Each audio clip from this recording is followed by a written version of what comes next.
Dipersembahkan oleh Saat hari-harimu bikin stres, larutkan dengan Chocolatos Drink. Bikin rileks. Mamma Mia Lezatos. Assalamualaikum warahmatullahi wabarakatuh. Ashadu an la ilaha illallah wahdahu la syarikalah wa ashadu anna muhammadar abduhu wa rasuluh la nabiyya ba'dah. Robi soli sodri wa yasirli amri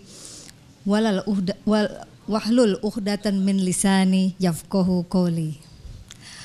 Bapak, Ibu, rekan-rekan sekalian, jamaah pengajian pimpinan pusat Muhammadiyah dan pemirsa TV-mu dimanapun Anda berada, alhamdulillah, puji syukur kehadirat Allah Subhanahu wa Ta'ala, bahwasannya hari ini kita bisa berjumpa kembali, bertatap muka kembali dalam pengajian rutin pimpinan pusat Muhammadiyah yang diselenggarakan setiap bulan.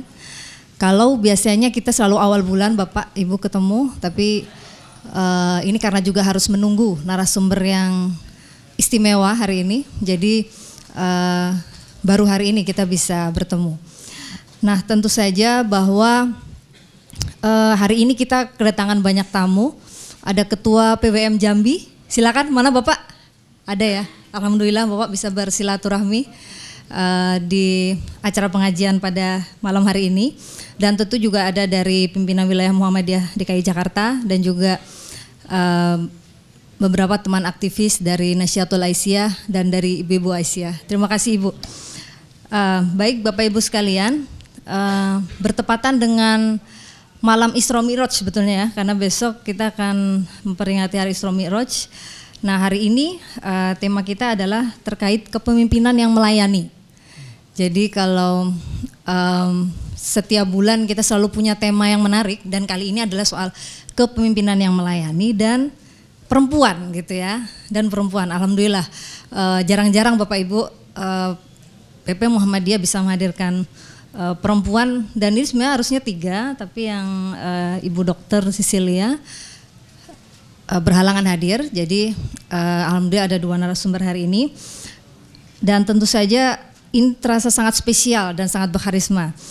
Yang pertama adalah Ibu Profesor Dr. Masyitoh Husnan, Dr. Masyitoh Husnan. Beliau adalah Ketua Pimpinan Pusat Aisyah. Alhamdulillah Ibu, selamat datang. Kemudian yang kedua adalah Ibu Airin Rahmidiani, SHMHMKN. Saya kira sudah sangat familiar ya Pak. Atau kalau ada yang belum kenal gitu bisa langsung kenalan saya kira. Beliau adalah Wali Kota Tangerang Selatan, Provinsi Banten. Tentu banyak yang hadir dari Ciputat ini mestinya. Jadi, oh ya benar ya Pak. Jadi pasti akan sangat bisa menyampaikan nanti segala keluhan ataupun masukan buat Ibu Airin langsung. Dan alhamdulillah Mas Mukti, Sekretaris Umum Pimpinan Pusat Muhammadiyah, alhamdulillah bisa hadir. Kebetulan Pak Haidar tadi siang sudah kembali, jadi belum bersama kita pada malam hari ini. Baik Bapak Ibu, rekan-rekan jamaah pengajian Pimpinan Pusat Muhammadiyah dan pemirsa TV-mu dimanapun Anda berada, sebelumnya mari kita dengarkan pembacaan ayat suci Al-Quran kepada Ustadz Das Rizal, dipersilahkan.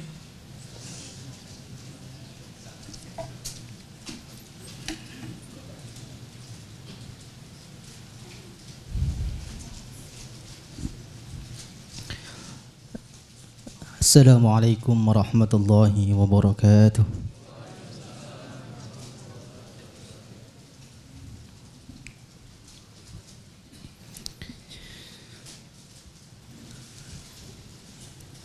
A'udzu billahi minasy syaithanir rajim.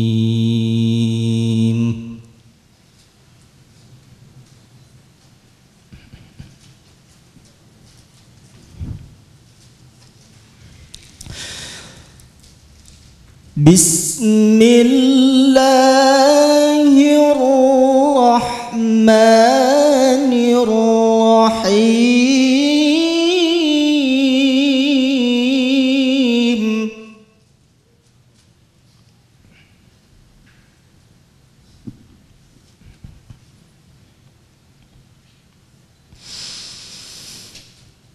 Inna Allah ya'murukum an tu'addul amanati ila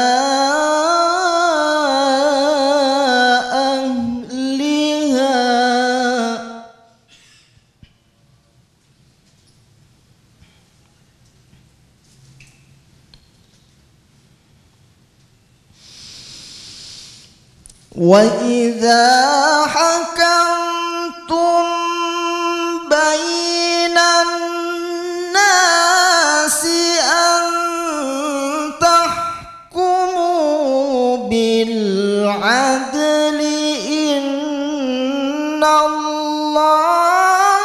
ni'ma ya'izukum bih.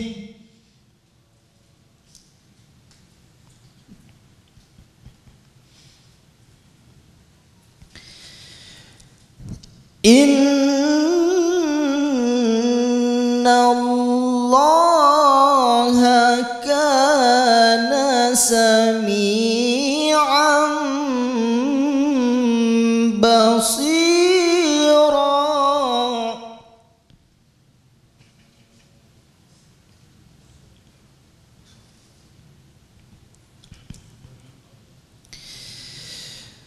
Ya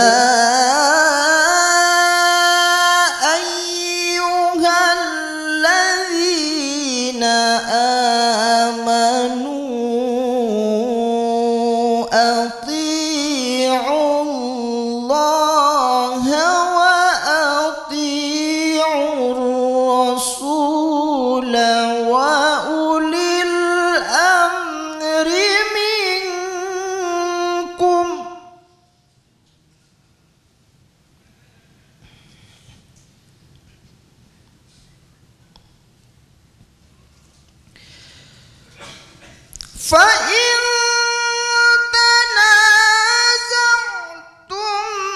فِي شَيْءٍ فَرُدُّوهُ إِلَى اللَّهِ وَالرَّسُولِ إِن كُنتُمْ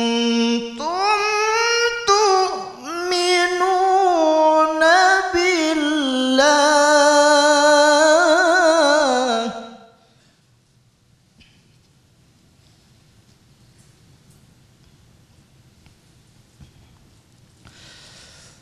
In kuntum tu'minuna billahi wal yawmil akhir dzalika khairun wa ahsanu ta'wila. Sadaqallahul azim. Assalamualaikum warahmatullahi wabarakatuh.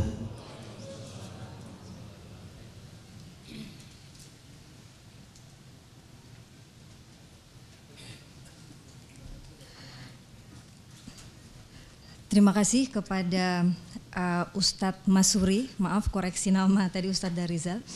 Dan semoga kita mampu untuk bisa mengambil hikmah dari lantunan ayat suci Al-Quran yang tadi telah disampaikan. Baik Bapak Ibu, jamaah pengajian pimpinan pusat Muhammadiyah dan juga pemirsa TV Mu dimanapun Anda berada. Sebelum memasuki acara inti, kita akan mendengarkan tausiah atau sedikit pengantar gitu ya dari ayahanda kita, Mas Abdul Mukti, untuk nanti menyampaikan juga hal-hal yang kira-kira berkaitan dengan penujuan diskusi kira-kira apa gitu ya. Nanti sambil kita antarkan bersama. Baik, kepada Mas Mukti dipersilakan.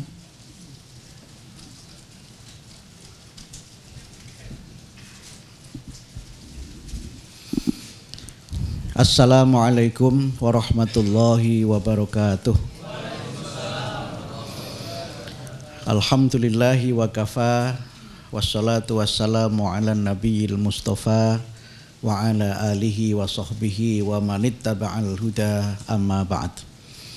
Yang terhormat Ibu Profesor Dr. Masyitoh Husnan, Ketua Pimpinan Pusat Aisyah, sekaligus juga salah satu ketua di Kowani.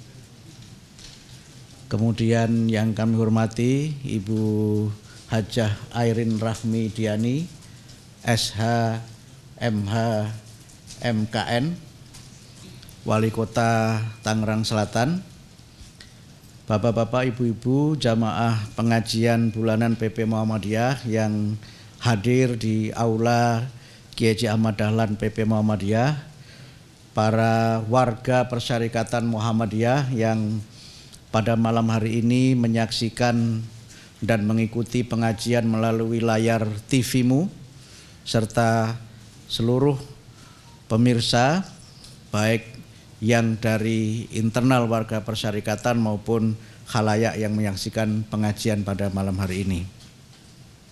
Alhamdulillah wa syukrulillah, marilah kita senantiasa bersyukur atas nikmat Allah yang terlimpahkan kepada kita, sehingga pada malam hari ini atas rahmatnya, atas ridhonya, atas taufik dan inayahnya, kita sekalian dapat bersama-sama bersilaturahim, menghadiri pengajian ini dalam keadaan iman dan Islam, serta dalam keadaan sehat walafiat. Kita memohon kepada Allah semoga kita senantiasa mendapatkan hidayahnya, sehingga istiqomah dengan iman dan Islam kita. Dan kita senantiasa memohon kepada Allah semoga kita diberikan kemudahan, diberikan kesuksesan dalam kita melaksanakan tugas dan juga di dalam kita hidup sebagai warga masyarakat dengan tugas kita masing-masing. Bapak Ibu yang saya hormati, pengajian pada malam hari ini memang agak berbeda. Tadi Saudara Mita menyampaikan bahwa malam ini pembicaranya semuanya wanita. Mungkin karena ini bulan April, sehingga sering dikaitkan dengan Ibu Kartini. Kalau ibu saya Kartinah namanya. Ibu saya namanya Kartinah. Dan itu saya kira ibu yang paling hebat, karena seorang yang tidak tamat SD, anaknya bisa jadi Sekum PP Muhammadiyah.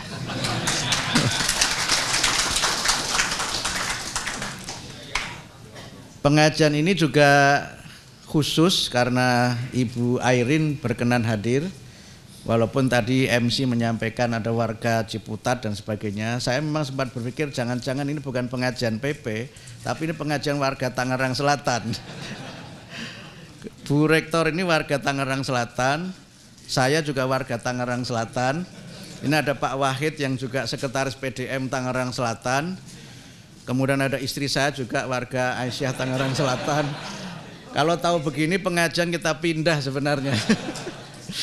Apalagi tadi sempat ada kekhawatiran karena listriknya padam beberapa saat. Tapi begitu Bu Airin masuk pintu gerbang langsung nyala. Saya tidak tahu nyalanya karena Bu Airin atau memang betul-betul nyala, saya tidak tahu. Tapi saya kira itu sebuah berkah lah bahwa tadi sempat listriknya mati, dan sempat saya berpikir kalau mati gimana pengajiannya, karena ada live TV-mu kan tidak mungkin TV-mu pakai senter begitu kan, tidak mungkin. Karena itu maka sekali lagi marilah kita bersyukur karena Allah memberikan ridhonya sehingga pengajian ini dapat terlaksana sebagaimana mestinya. Ibu Airin, Bu Masyitoh, kami sampaikan salam dari Pak Haidar. Biasanya beliau yang senantiasa hadir memberikan pengantar di pengajian ini. Saya biasanya hanya mendampingi beliau. Tapi karena ada tugas yang bersamaan, tadi pagi ada MOU antara PP Muhammadiyah dengan Kementerian Lingkungan Hidup dan Kehutanan. Kebetulan Pak Ketua PWM Jambi juga hadir. Kemudian juga beliau ada tugas malam hari ini di UM Malang untuk membuka dan menyampaikan materi pelatihan dan acara Rakernas Majelis Pembinaan Kader PP Muhammadiyah. Karena itu beliau menyampaikan salam kepada Ibu, kepada Bu Masito dan kepada seluruh jamaah serta pemirsa TV-mu dimanapun berada. Karena yang hadir dan menyampaikan ini badal, maka badal dengan aslinya tentu beda. Sehingga karena itu kalau ada hambar-hambar sedikit ya harus dimaklumi karena ini levelnya sekum bukan ketum. Saya nyambung yang di ayat yang tadi dibacakan oleh qori kita, Saudara Mas Huri tadi yang sempat berganti nama Das Rizal sebentar. Tapi biasa, ini Mbak Mita ini kan baru sekali ini tampil sebagai MC di acara pengajian bulanan. Tapi nanti kalau sudah sering insya Allah ya sudah menyaingi engkor acara TV yang profesional itu. Mbak Mita ini adalah salah satu ketua di pimpinan pusat Nasyatul Aisyah, yang juga seorang penulis yang sangat produktif.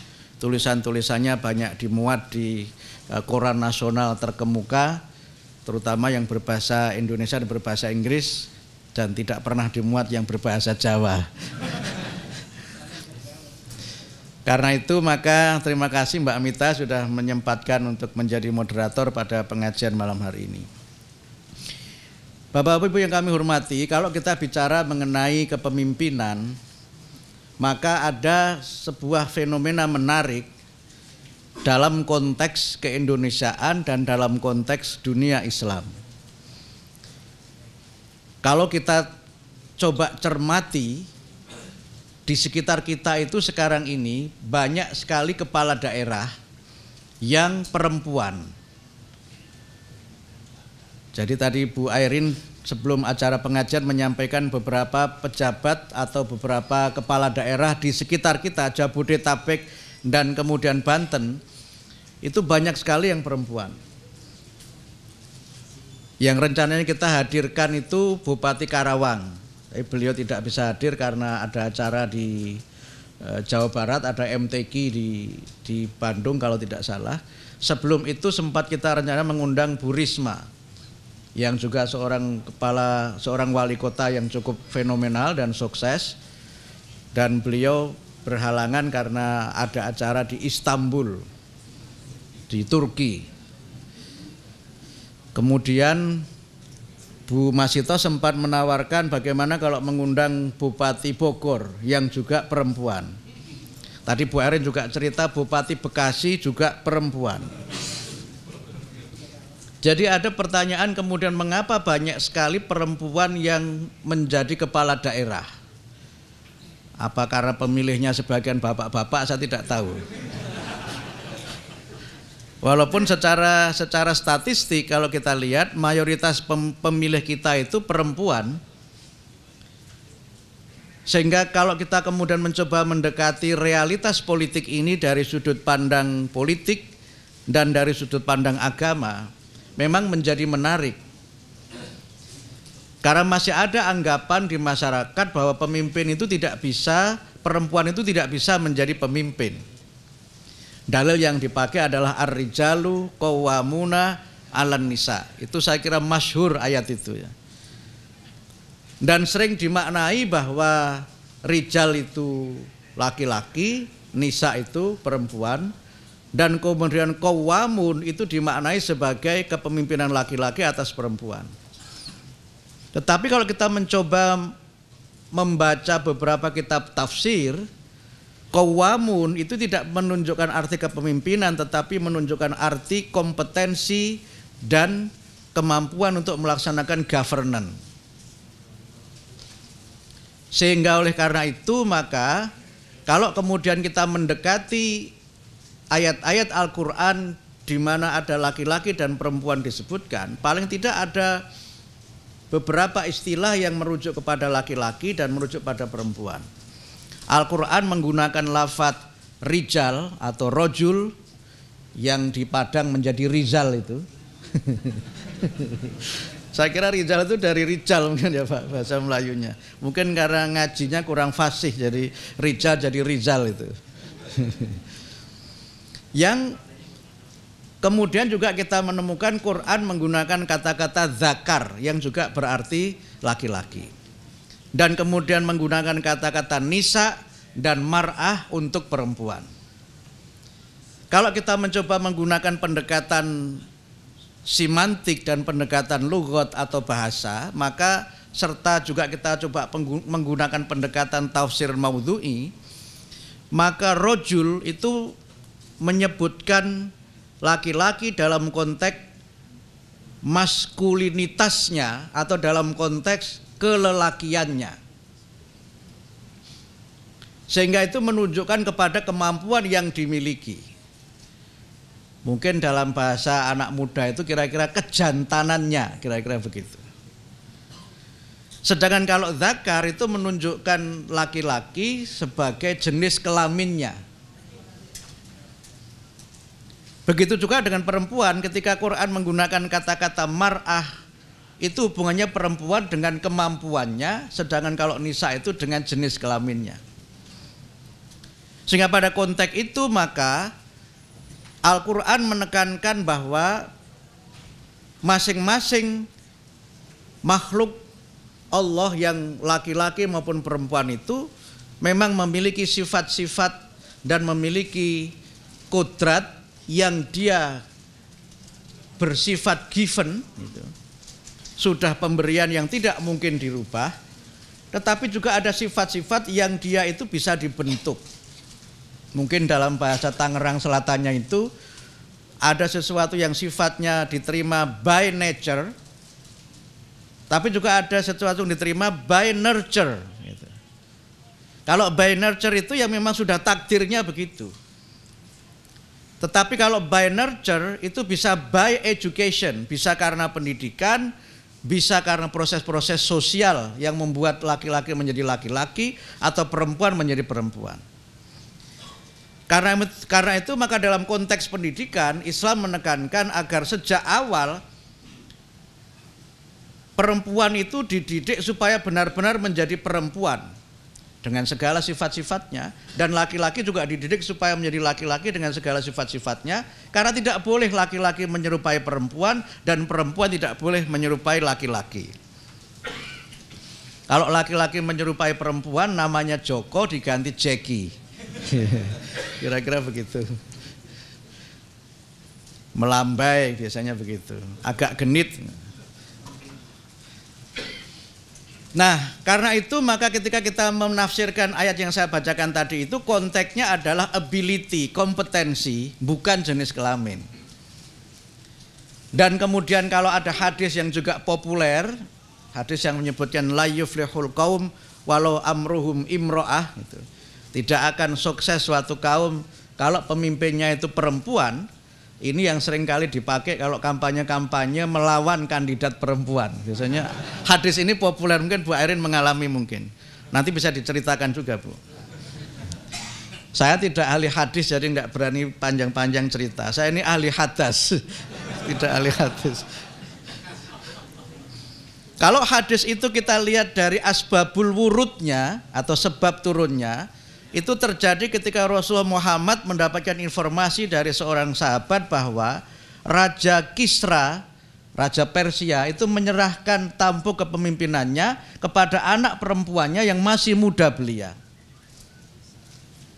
Sehingga kemudian Nabi bersabda, oh kalau begitu tidak akan sukses bangsa itu kalau pemimpinnya perempuan. Tetapi konteksnya bukan karena perempuannya, tetapi karena anak ini tidak pernah punya kemampuan menjadi pemimpin dan tidak memang disiapkan untuk menjadi pemimpin. Sehingga pada konteks ini maka ayat yang dibacakan qori kita Pak Masyuri tadi, surat Al-Maidah An-Nisa ayat 58, saya jadi ingat Al-Maidah.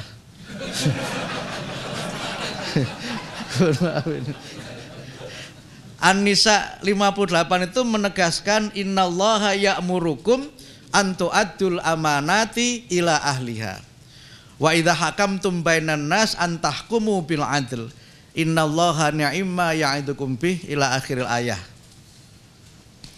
Allah itu memerintahkan kepada kamu untuk menyampaikan amanat kepada orang yang punya keahlian memegang amanah itu. Dan kalau kamu menetapkan suatu hukum, suatu perkara, hendaknya kamu putuskan dengan seadil-adilnya. Kalau saya membaca asbabun nuzul, nah kalau tadi hadis itu asbabul wurud, maka ayat ini adalah asbabun nuzul. Itu ayat ini diturunkan setelah peristiwa Fathu Makkah. Ketika Rasulullah Muhammad itu untuk pertama kali sejak hijrah ke Madinah bisa kembali ke Mekah. Fathun itu artinya kemenangan, pembukaan. Jadi Fathu Makkah artinya kemenangan yang luar biasa, beliau bisa kembali lagi ke kampung halamannya. Pada saat beliau masuk kota Mekah, beliau masuk ke Masjidil Haram, beliau ingin menunaikan sholat di dalam Ka'bah. Nah, ketika itu kunci Ka'bah itu dipegang oleh seorang bernama Utsman bin Tolhah. Jadi juru kunci Ka'bah itu namanya Utsman bin Tolhah. Dicarilah Utsman itu, kemudian kuncinya diserahkan, Rasulullah kemudian sholat di dalam Ka'bah.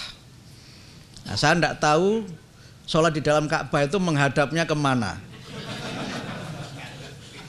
Mohon dijelaskan yang ahli tarjih ini. Kalau di luar Ka'bah jelas menghadap ke Ka'bah, tapi kalau di dalam itu bagaimana? Dan dalam hadis itu tidak diterangkan Rasulullah menghadapnya kemana, juga tidak ada penjelasan.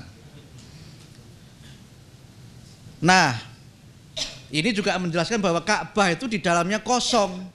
Jadi jangan dikira di dalamnya itu batu gelondong sebesar itu. Dalamnya itu kosong, yang batu itu hanya Hajar Aswad itu. Itu pun dilindungi terutama dari orang Indonesia. Karena khawatir diambili untuk cincin itu. Untung sekarang nggak demam cincin lagi. Nah, selesai Rasulullah sholat, sahabat-sahabat itu berebut untuk bisa menjadi pemegang kunci Ka'bah. Salah satu yang ikut berebut itu adalah Ali bin Abi Thalib. Dan Rasulullah itu secara manusiawi agak cenderung memberikan itu kepada Ali.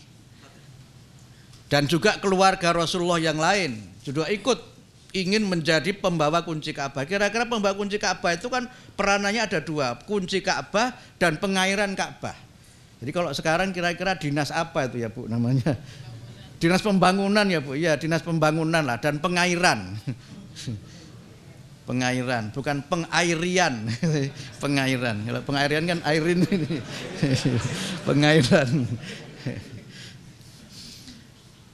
Kemudian begitu ada peristiwa ini, Allah menurunkan An-Nisa 58 tadi. Sesungguhnya Allah memerintahkan kamu untuk memberikan amanah itu kepada orang yang paling pas untuk memimpinnya, yaitu orang yang punya keahlian itu.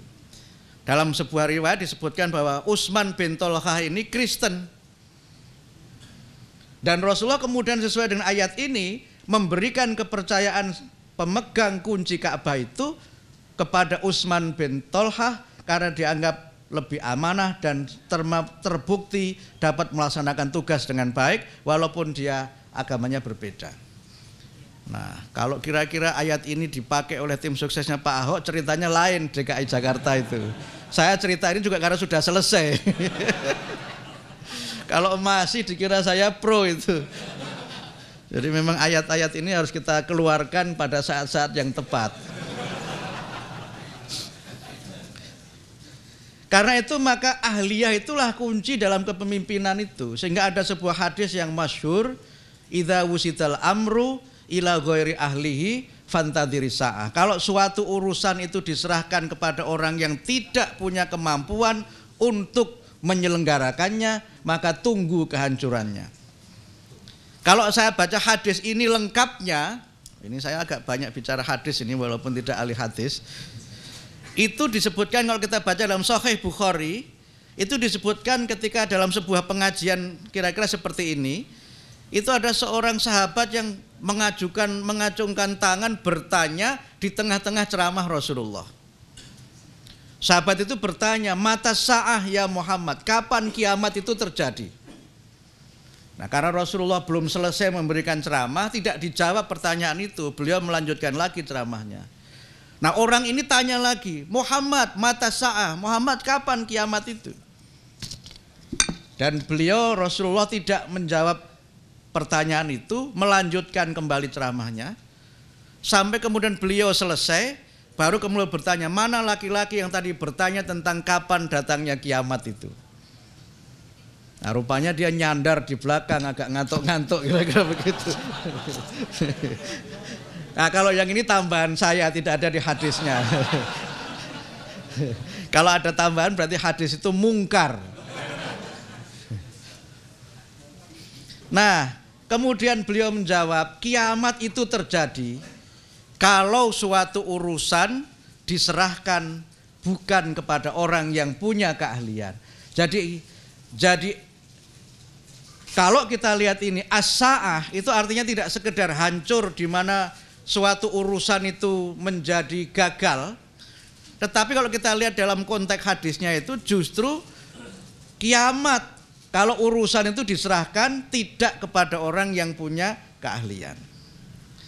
Nah, karena itu maka kembali kepada An-Nisa 58 tadi itu, ahliyah itu tidak menyebut jenis kelamin. Karena dalam sejarah banyak sahabat-sahabat Rasulullah yang perempuan itu juga diberi oleh beliau kepercayaan untuk memegang beberapa posisi penting. Dan oleh karena itu maka kalau kita lihat dalam tren leadership modern, ada tren yang menarik. Ada sebuah buku judulnya Female Leadership. Mungkin ini ada sahabat saya yang ahli, ini ada Mas Amih ini dari Bappenas Bu Airin. Mas Amih ini khas kopiahnya tinggi karena aslinya Lamongan. Lamongan itu disingkat LA biasanya Bu. Lamongan asli maksudnya, bukan Los Angeles. Kalau disingkat LA agak keren, kadang-kadang disingkat Bangladesh, bangsa Lamongan desa. Tapi beliau ini LA. Ini ada Pak Tony yang Ketua Badan Akreditasi Nasional Sekolah Madrasah, Pak Dr. Tony Tuharudin. Jadi sampai mana tadi saya? Sampai mana tadi? Ini saya betul-betul lupa loh, saya dikira pura-pura. Jadi dalam female leadership itu disebutkan bahwa ternyata pemimpin-pemimpin yang sukses, terutama dalam konteks pemerintahan dan juga dalam konteks perusahaan, itu ternyata adalah perempuan atau laki-laki yang mengembangkan kepemimpinan ala perempuan. Apa kepemimpinan ala perempuan itu? Kepemimpinan yang menggunakan hati, menggunakan perasaan, menggunakan empati. Karena ternyata pemimpin-pemimpin itu banyak yang berhasil ketika pendekatan yang dipakai itu tidak melulu pendekatan rasional dan pendekatan legal, tetapi pendekatan-pendekatan yang bersifat humanis dengan sentuhan-sentuhan khas perempuan. Sehingga kemudian dalam teori leadership ini, kalau orang itu melihat kecenderungan leadership yang ada, itu kan bukan kecenderungan pemimpin yang kaku pada aturan-aturan yang baku, tetapi justru pada kemampuannya untuk memberikan human greeting gitu, atau apa namanya? Ya, ucapan-ucapan kemanusiaan kepada mereka yang dipimpin itu. Walaupun dalam sejarah pemimpin dunia ada perempuan yang memimpin dengan sangat keras, namanya Margaret Thatcher itu, yang kemudian dikenal sebagai Iron Woman itu, perempuan besi, karena memang memimpinnya itu tes itu. Dan ketika beliau kampanye itu, dan itu yang menjadi slogan yang sering saya kutip itu, Margaret Thatcher itu mengatakan, if you want to have anything promise, ask men. But if you want to have anything done, ask women, kata dia. Kalau kamu itu ingin punya sesuatu yang dijanjikan dengan hebat, serahkan pada laki-laki. Laki-laki biasanya pandai berjanji, biasanya. Tetapi kalau kamu itu ingin suatu pekerjaan itu diselesaikan dengan baik, maka serahkan itu pada perempuan. Dan Margaret Thatcher itu kan sukses memimpin Inggris dalam waktu yang sangat lama, dan kemudian dia dikenal sekali lagi sebagai Iron Woman itu. Walaupun tetap saja ada yang tidak suka. Salah seorang pelatih sepak bola Inggris itu membuat akun dalam statusnya ketika Thatcher meninggal dunia itu, Thatcher pass away, may she rest in peace. Bukan rest in peace, kalau rest itu istirahat dalam damai, kalau rest itu berkarat. Saking nggak sukanya sama Thatcher itu. Ya dia jelas bukan orang Islam. Kalau orang Islam ada yang meninggal kan harus kita katakan semuanya orang baik gitu. Kan begitu kan? Iya. Sampai ditanya, ini baik, ini baik. Walaupun dalam hati ya enggak baik-baik amat lah. Mungkin ada yang begitu juga gitu. Mohon maaf saya agak lama karena pembicaranya cuma 2. Jadi saya agak lama. Biasanya kalau 3 saya cepat. Jadi karena persoalan ahliyah itu kalau kita lihat kemudian pemimpin perusahaan yang sukses itu juga banyak perempuan. Dan sekarang ini kalau kita lihat siapa pemimpin dunia yang paling berpengaruh, salah satunya adalah Angela Merkel. Kanselir Jerman itu luar biasa, berapa kali dia menang dalam pemilu di Jerman. Dan dia adalah salah seorang pemimpin yang saya kira paling berpengaruh karena Jerman adalah salah satu negara yang paling kuat dalam Uni Eropa. Dan Merkel itu luar biasa membawa Jerman menjadi sebuah negara yang sangat berpengaruh. Dalam konteks di negara-negara Muslim, saya dulu pernah ada di Pakistan juga pemimpin perempuan, di Bangladesh juga pernah, Indonesia juga pernah, ada Bu Mega di situ pada zamannya. Ya pada zaman Bu Mega presiden. Saya kira 2019 kelihatannya beliau tidak niat lagi, kecuali ada yang memprovokasi. Karena itu maka ada sebuah kecenderungan di mana memang kepemimpinan itu lebih dilihat sebagai sesuatu yang harus dilaksanakan oleh dia yang punya keahlian dibanding jenis kelaminnya.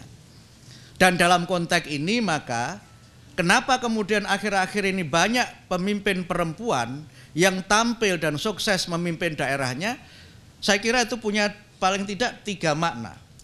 Makna yang pertama adalah bahwa umat ini saya kira memang sudah melihat dan memahami bahwa dalil-dalil yang berkaitan dengan leadership memang lebih menekankan arti pentingnya ahliyah atau kemampuan daripada jenis kelamin. Apalagi itu hubungannya dengan hal yang sifatnya tidak ubudiyah mahdhah. Bahkan ada Mas Dr. Jahid yang dari MA, di Timur Tengah itu sudah ada ulama yang memfatwakan perempuan boleh jadi imam. Kalau perempuan jadi imam bagi perempuan itu sudah biasa. Tapi ini perempuan boleh jadi imam bagi laki-laki. Sudah ada tuh ulama yang memfatwakan begitu. Nah kalau di Indonesia saya kira nggak ada yang berani. Nggak ada yang berani walaupun mungkin menemukan dalilnya. Karena nanti dikira melakukan penistaan laki-laki. Bukan penistaan agama, penistaan laki-laki. Kemudian yang kedua ada sebuah realitas di mana memang pendidikan kaum perempuan itu sudah mencapai tingkat yang sangat maju sehingga mereka bisa tampil setara dengan laki-laki. Sekarang ini banyak perempuan yang doktor, banyak perempuan yang profesor. Salah satunya Bu Masitoh yang di hadapan kita ini. Beliau ini profesor, doktor dan dua-duanya asli. Karena ada doktor yang hanya mondok di kantor. Ditanya disertasinya apa, lupa judulnya. Teorinya apa, enggak tahu juga. Nah orang ini orang yang setia itu, sekolah tidak ijazah ada. Malah katanya Bu Erin di salah satu daerah di sana itu ada seorang bupati yang didemo terus sama warganya, katanya ijazahnya palsu gitu. Terus dipanggil sama ustadznya, Pak Bupati ini antara Bapak dengan saya. Sebenarnya ijazah Bapak itu asli apa tidak? Kemudian Pak Bupati ngaku pada ustadznya, waktu saya beli kata yang jual asli gitu. Nah Bu Masito ini saya kira tidak, beliau doktornya tentang Kiai Haji Air Fahrudin. Nanti kita dengarkan bersama-sama ceramah beliau. Perempuan ini tampil sebagai kelompok masyarakat yang punya kemampuan yang diakui setara bahkan lebih tinggi dari laki-laki. Kalau kita lihat di kampus-kampus itu, sekarang ini yang kumlot, yang wisudawan terbaik itu rata-rata perempuan. Dan mereka tidak hanya kumlot di akademi keperawatan atau gizi atau kebidanan, Tapi banyak yang unggul dalam bidang-bidang teknik atau matematika yang dianggap ilmunya laki-laki. Itu saya kira sebuah capaian yang memang masyarakat mengakui. Dan yang ketiga adalah realitas politik, di mana memang keterbukaan politik itu memberi kesempatan kepada siapapun untuk tampil memimpin. Oleh karena itulah maka dalam konteks ini ketika kita bicara mengenai kepemimpinan yang melayani, kita bicara mengenai servant leadership. Kepemimpinan yang melayani, yang dalam hadis disebutkan Ra'isul Ummah Khadimuhu. Pemimpin umat itu adalah pelayan bagi umatnya. Kiai Haji Ahmad Dahlan itu menerapkan servant leadership, di mana sebagai seorang pemimpin beliau itu orang yang humble, orang yang sederhana, yang tidak membuat jarak dengan masyarakat yang dipimpinnya, bisa memberikan uswah dengan akhlaknya, bisa menjadi teman ketika duka, dan bisa menjadi motivator ketika sedang ada persoalan. Pemimpin yang senantiasa hadir, pemimpin yang hadir, bukan pemimpin yang gaib. Pemimpin yang gaib itu pemimpin yang ketika ada masalah itu pergi, ketika ada bisyarah itu datang, gitu kira-kira. Servant leadership itu juga menjadi bagian dari tradisi kepemimpinan di Muhammadiyah. Nanti Profesor Masito mungkin bisa cerita panjang lebar mengenai kepemimpinan Allahyarham Kiai Haji A.R. Fakhruddin. Beliau itu Ketua Umum PP Muhammadiyah terlama dalam sejarah Muhammadiyah, dan beliau menjadi ketua umum sebelum berusia 50 tahun dan berhenti karena memang tidak mau lagi. Ini jarang loh orang berhenti ketika masih didukung. Karena biasanya tidak didukung pun minta supaya ada yang dukung. Pak R itu luar biasa, banyak cerita menarik mengenai beliau itu. Ada acara IMM dijemput sepeda, itu mau beliau. Mau itu. Rumahnya pun itu sampai terakhir menempati rumah dinas PP Muhammadiyah, yang sekarang menjadi kantor PP Muhammadiyah di Ciditiro itu. Sederhana betul orangnya. Di Sambi sehari-hari itu jualan bensin. Sehingga pernah ada cerita, waktu itu belum ada HP, belum ada apa gitu, ada acara pelatihan nasional di Jakarta. Datang itu salah seorang ortum gitu ke Jogja, ke PP Jogja itu, karena dia merasa datang dari luar Jawa bawa tas itu.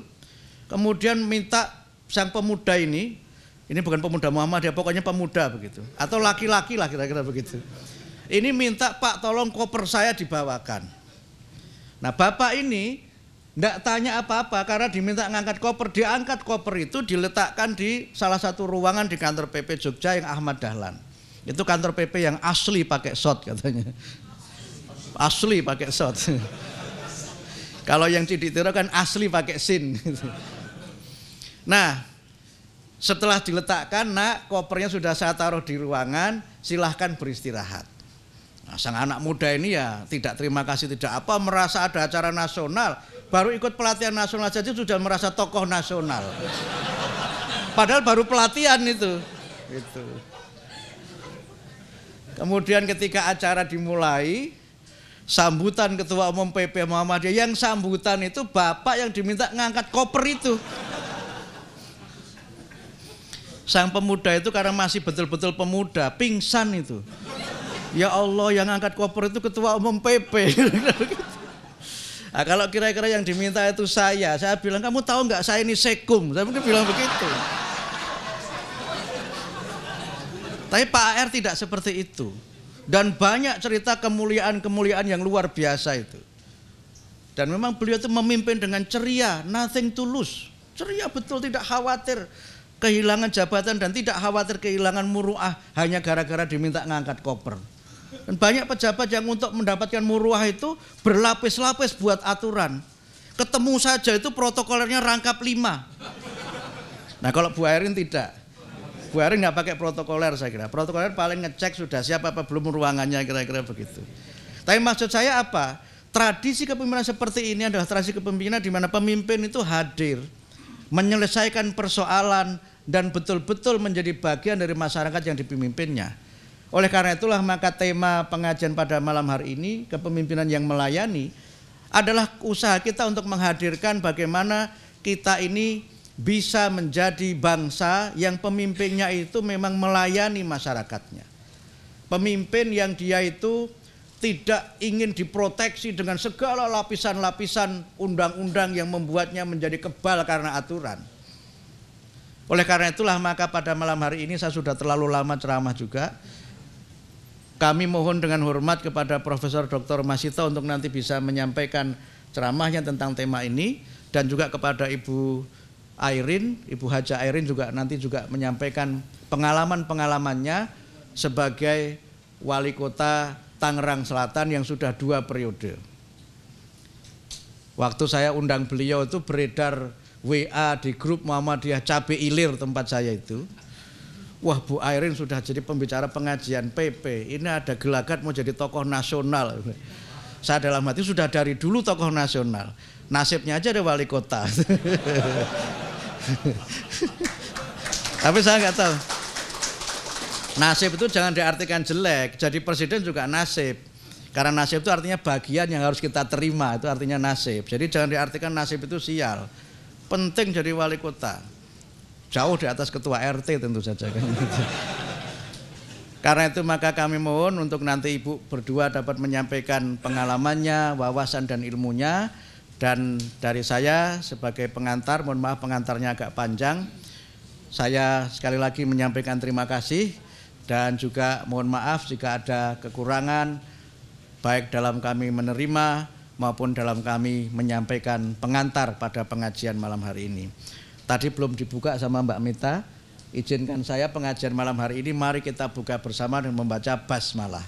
Bismillahirrahmanirrahim. Nasrum minallah wa fathun qarib abasyiril mu'minin. Wassalamualaikum warahmatullahi wabarakatuh.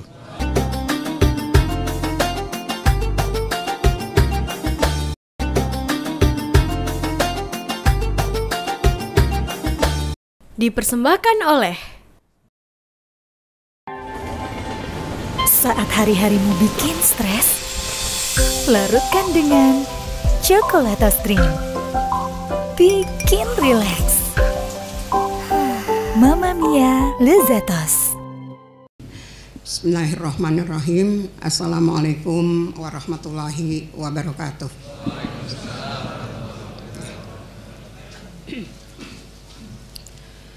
Alhamdulillahilladzi nahmaduhu wa nasta'inuhu wa nastaghfiruh wa na'udzu billahi min syururi anfusina wa min sayyiati a'malina may yahdihillahu fala mudhillalah wa may yudlilhu fala hadiyalah. Asyhadu an la ilaha illallah wahdahu la syarikalah wa asyhadu anna Muhammadan abduhu wa rasuluhu la nabiyya ba'dah. Amma ba'du. Bapak, Ibu sekalian, jamaah pengajian pimpinan pusat Muhammadiyah yang malam ini menurut pengantar dari Sekjen pimpinan pusat Muhammadiyah adalah pengajian khususon perempuan, meskipun yang hadir tentu lebih banyak laki-laki.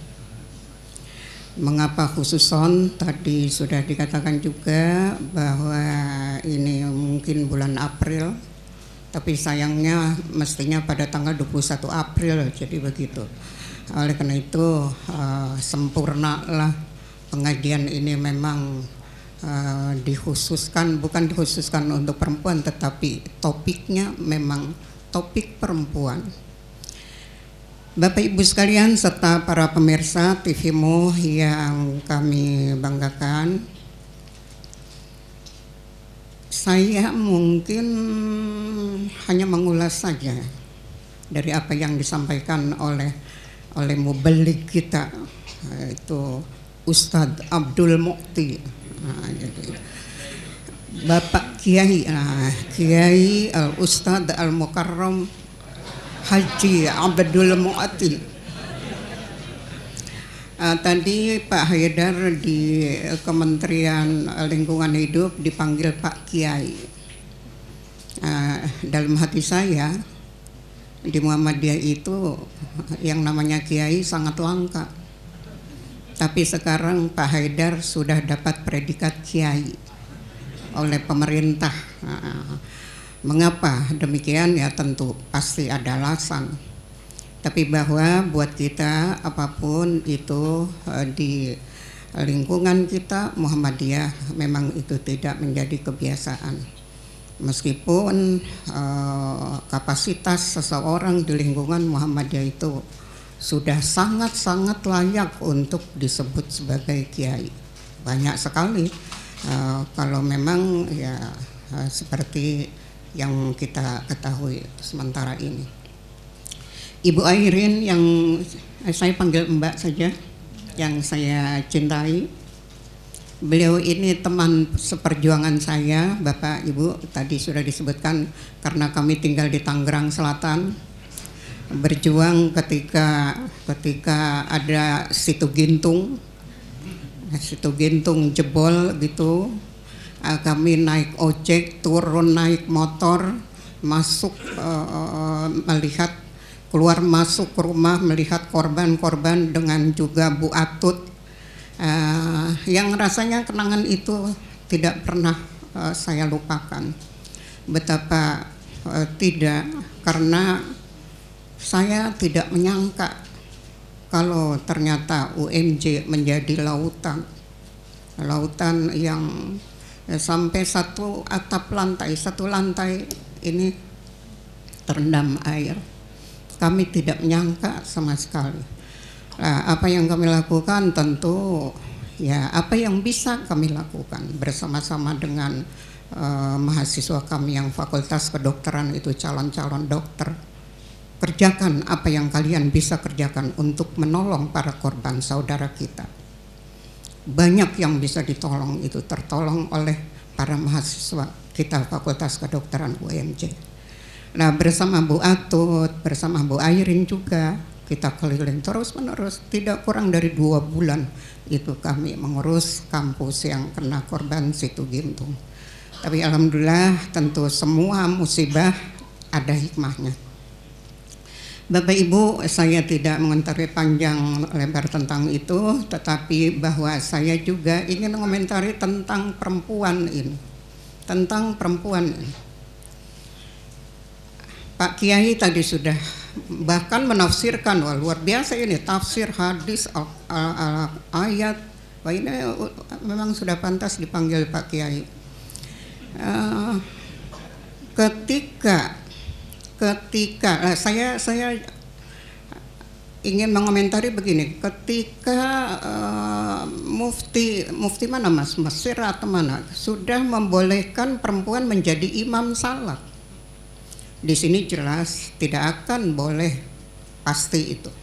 Di Muhammadiyah apalagi, karena Muhammadiyah kita tahu sangat hati-hati. Pimpinan perempuan saja dulu saya itu ditolak. Pimpinan perempuan perguruan tinggi gitu, ditolak. Tetapi akhirnya boleh. Kenapa? Ya bolehlah, kita coba. Kalau satu kali ini berhasil, boleh nanti perempuan-perempuan lain menjadi rektor.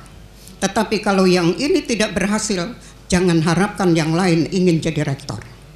Wah, ini luar biasa ini. Prof. Din Samsudin berkali-kali bicara begitu ketika bersama-sama dengan saya. Menjadi beban buat kami, buat saya tentu, waduh, saya harus berhasil. Jangan sampai teman-teman perempuan yang lain jadi korban gara-gara saya. Tapi alhamdulillah sekarang Mas sudah banyak ya Mas ya, perempuan yang menjadi rektor Universitas Muhammadiyah. Alhamdulillah banyak yang banyak yang sukses lah begitu. Kemudian di UMJ itu waktu itu pertama perguruan tinggi Muhammadiyah yang dekannya lebih dari 50% perempuan. Nah ya, lebih dari 50% tuh perempuan. Waduh, ada komentar agak miring. Mentang-mentang rektornya perempuan, dekan-dekannya pun banyak yang perempuan. Nah, saya bilang, boleh diadu, kita berkompetisi. Ini kompetisi, jadi bukan karena perempuan saya nunjuk perempuan, tidak, ini berkompetisi. Maka ada yang mengatakan di Kementerian Pemberdayaan Perempuan, wah itu mestinya rektor UMJ itu dapat apa itu? Dapat penghargaan karena sudah menggulkan para pimpinan perempuan di lingkungannya. Tapi saya tunggu-tunggu tak kunjung datang. Iya. Oke. Lah, Bapak Ibu sekalian, jadi begini. Yang jelas kata Pak Quraisy Shihab, perempuan itu makhluk yang unik. Laki-laki kalau tidak ada perempuan, nah bagaimana jadinya? Laki-laki ketika belum kenal perempuan, dia tidak pernah kenal parfum. Tapi begitu kenal perempuan, waduh dia akrab dengan parfum. Sehingga terus bersolek. Ini menurut Pak Quraisy Shihab. Silakan baca itu di buku judulnya Perempuan. Wah, luar biasa. Bapak Ibu harus Bapak harus baca itu. Saya hanya mengulas sedikit saja. Tapi bahwa ketika Nabi mencandra umatnya, bahwa bagi umatnya, semua umatnya itu ketika beliau mencandra umatnya sebagai leader, apakah dia itu perempuan, apakah dia itu sebagai seorang ibu, seorang ayah, seorang pemimpin dimanapun saja, itu pastilah dia akan ditanya pertanggungjawabannya. Gitu. Yang disebutkan di dalam hadis masyhur apa? Kullukum ra'in wa kullukum mas'ulun an ra'iyatihi. Setiap kamu adalah pemimpin dan setiap kita akan ditanya pertanggungjawaban. Maka siapapun yang memimpin, yang menjadi pemimpin di level apapun, di level sampai yang serendah-rendahnya, kalau menyadari apa yang dituliskan di dalam hadis itu, akan ditanya pertanggungjawabannya, pastilah mereka itu akan menjadi pemimpin yang melayani. Judul kita ini adalah pemimpin yang melayani. Saya sebetulnya sempat bingung mau bicara apa ini. Wah, saya sih mau bicara lepas aja deh, enggak usah bawa bahan. Kebetulan Mas Mukti tadi bilang, udah pokoknya cerita-cerita saja begitu. Jangan pengajian orang Muhammadiyah itu pengajian udah bosen.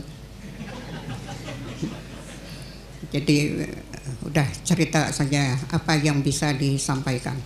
Nah, Nabi mengatakan begitu, di level apapun kita sesungguhnya pemimpin. Kalau kita menyadari bahwa konsekuensi sebagai pemimpin seperti itu, pastilah kita akan menjadi pemimpin yang melayani. Bukan menjadi bos, sayyidul qaumi khadimuhum. Pimpinan satu kaum sesungguhnya dia itu pelayan, bukannya majikan, tapi pelayan. Bagaimana tidak jadi pelayan? Bagaimana tidak dikatakan pelayan? Waktu 24 jam masih mikirin umatnya, masih mikir apa yang menjadi tanggung jawabnya. Bagaimana kita tidak melayani? 24 jam waktu masih untuk memikirkan bagaimana ini, bagaimana itu, bagaimana memprogram ini, memplanning ini, bagaimana nanti ke depan, bagaimana dan seterusnya, tidak habis-habis. Itu saya kira ini pemimpin yang melayani.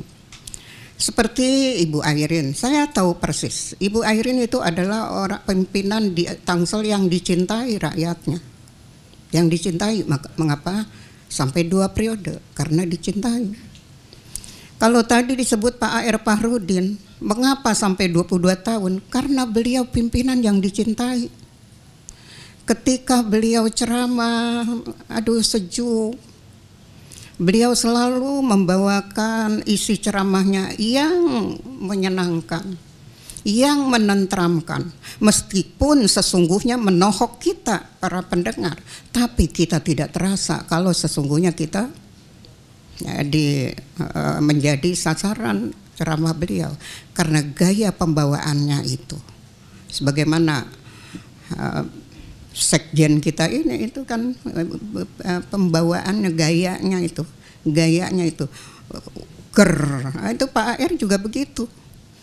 Saya tadi melihat dari jauh, ini kira-kira kadernya Pak AR nih. Kira-kira kadernya Pak AR menjadi pimpinan yang akan datang. Baik, saya tadi bisik-bisik sama Mas Mukti, ya mungkin saya 20 menit, tapi ini tahu-tahu udah 15 menit. Atau 15 menit lagi. Kasihan nanti terlalu malam, kasihan Ibu Airin juga. Jadi ketika disinggung oleh ini moderator itu bagaimana kepemimpinan di Aisyah. Saya hanya ingin mengatakan bahwa ketika saya bicara Kongres Wanita Indonesia, saya ingin mengatakan bahwa Kongres Wanita Indonesia atau KWANI itu yang mendirikan adalah salah satu anggotanya dan nomor urut 1 itu Aisyah. Aisyah nomor urut 1 karena kita tahu KWANI itu adalah anggotanya bukan orang tetapi organisasi. Ada 91 organisasi tingkat nasional yang bergabung di Kongres Wanita Indonesia yang dilahirkan dan dibentuk pada tahun 1928. 1928 itu hasil kongres pertama 7 organisasi perempuan, salah satunya adalah Aisyah yang menginisiasi Kongres Perempuan Indonesia. Waktu itu mereka bersama-sama berjuang untuk juga memperjuangkan kemerdekaan Indonesia bersama laki-laki. Maka ketika kaum perempuan itu punya ghiroh yang luar biasa, maka mereka membentuk satu organisasi federasi yang sekarang disebut KWANI, Kongres Wanita Indonesia.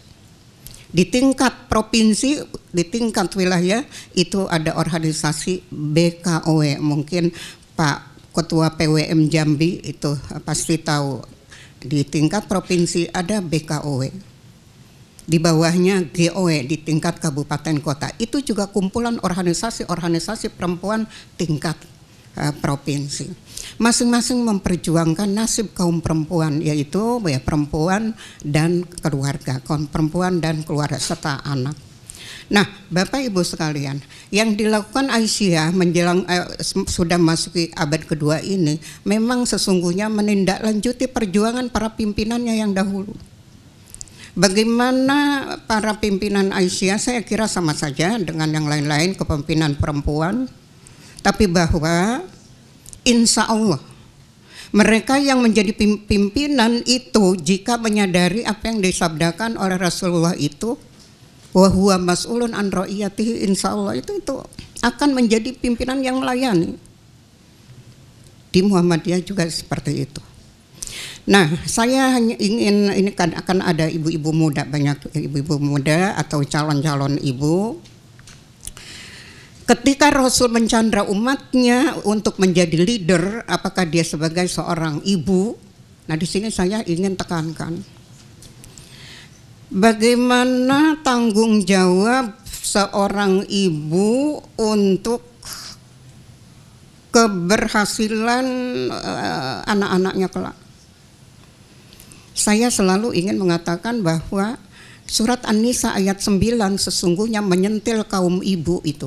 Meskipun sesungguhnya asbabun nuzul surat An-Nisa ayat 9 itu adalah dalam rangka waris. Tetapi bahwa ketika meninggalkan generasi yang lemah, itu lemah secara fisik, secara mental, secara ekonomi, itu menjadi tanggung jawab orang tua. Khususnya ibu sebagai pendidik pertama dan utama. Ibu adalah pendidik pertama dan utama, al-ummu madrasatul ula. Jadi begitu. Maka saya mengutip apa yang dikatakan oleh Pak Quraish Shihab di dalam bukunya, kalau tidak salah saya baca di buku Tafsir Al-Misbah, Kalau tidak salah saya baca di buku tafsir Al-Misbah itu tentang posisi ibu. Ibu, kata Pak Quraish Shihab, berasal dari akar kata yang sama, ummun, umat, dan imam. Ummun, umat, dan imam berasal dari akar kata yang sama, yang semua merujuk kepada sesuatu yang diteladani.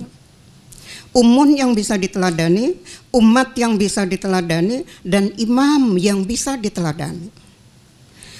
Imam dan umat yang bisa diteladani tidak akan lahir kalau tidak ummun yang bisa diteladani. Oleh karena itu, imam dan umat yang bisa diteladani pasti lahir dari ummun yang bisa diteladani. Oleh karena itulah, kata Pak Quraish, meskipun saya setuju banget itu, oleh karena itulah maka ummun, seorang ibu diberi bekal oleh Allah dua hal yang tidak diberikan kepada kaum bapak. Apa itu? Yang pertama, bentuk fisik yang Bapak Ibu saksikan sekarang ini milik kaum ibu. Ini bentuk fisik sengaja dibuat seperti ini. Sehingga dengan bentuk fisik seperti ini, sang anak menjadi merasa hangat di dalam dekapan ibunya. Mungkin juga bapaknya ya, merasa hangat dalam dekapan ibunya.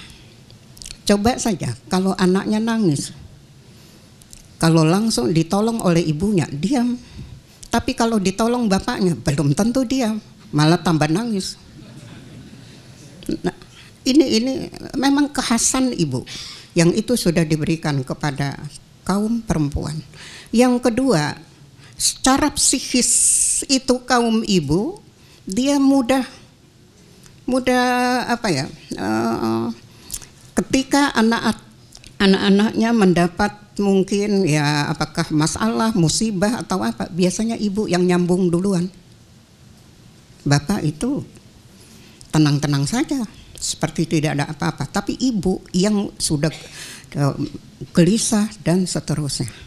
Ini biasanya ibu yang sangat sensitif.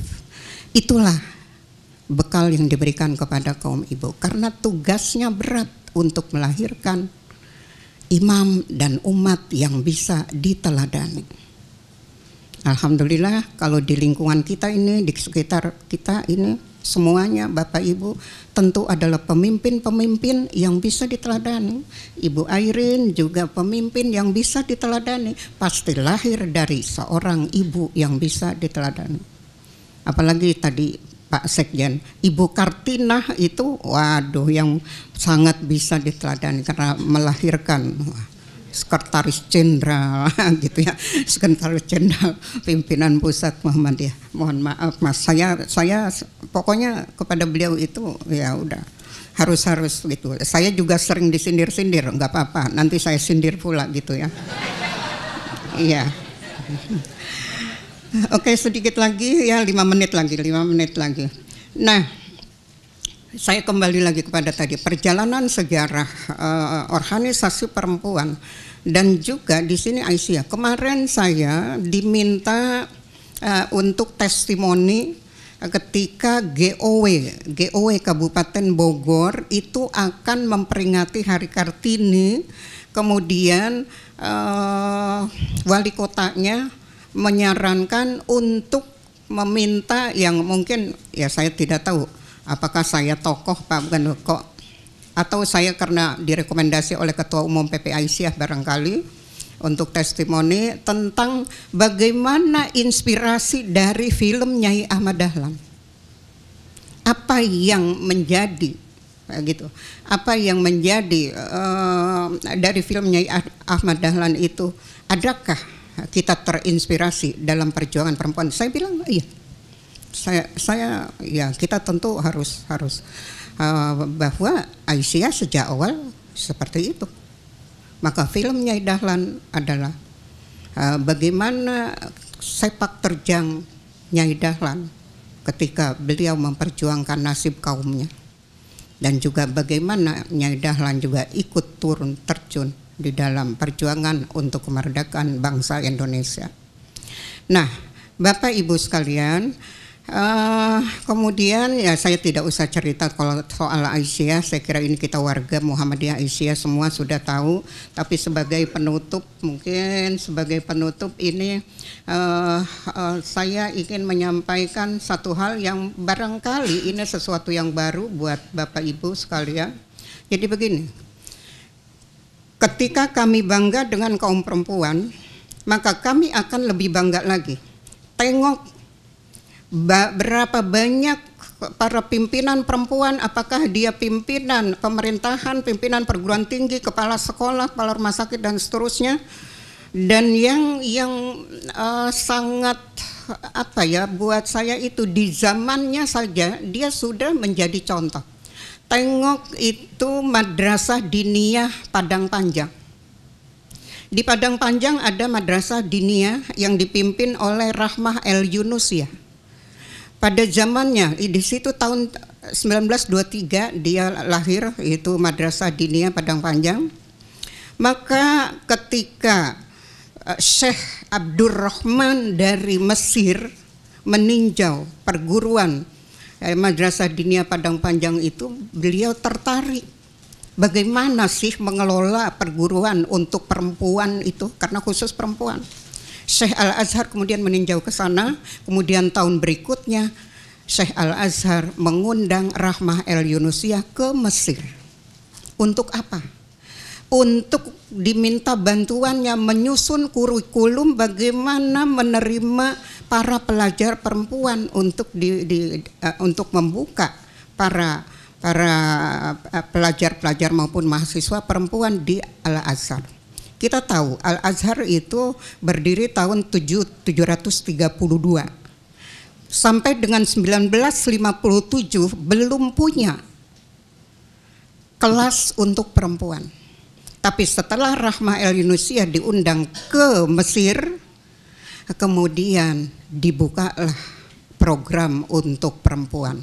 Maka sejak itu Syekh Abdurrahman menganugerahkan kepada Rahmah El Yunusiyah dengan gelar Syaikhah Al-Awwal. Kalau laki-laki Syekh, tapi kalau untuk perempuan Syaikhah Al-Awwal.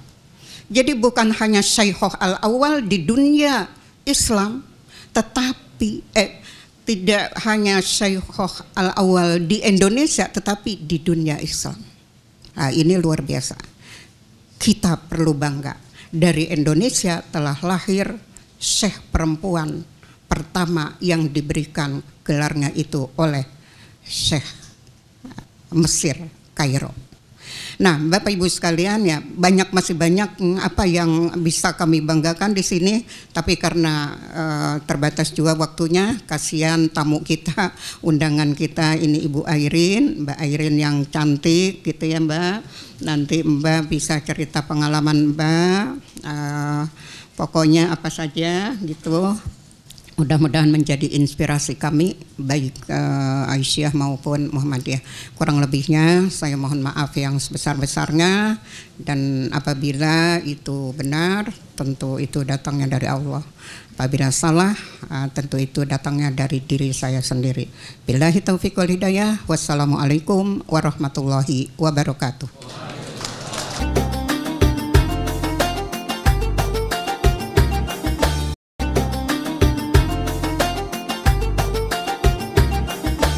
Dipersembahkan oleh saat hari-harimu bikin stres, larutkan dengan Cokolatoz Drink. Bikin rileks. Mamma Mia Lezatos. Baik, terima kasih. Bismillahirrahmanirrahim. Assalamualaikum warahmatullahi wabarakatuh. Yang saya hormati, sama-sama kita banggakan Bapak Haji Abdul Mukti berserta Ibu dan seluruh keluarga besar dari PP Muhammadiyah. Dan alhamdulillah narasumber kali ini adalah Ibu Hajah Masitoh yang sebetulnya adalah mentor bagi saya.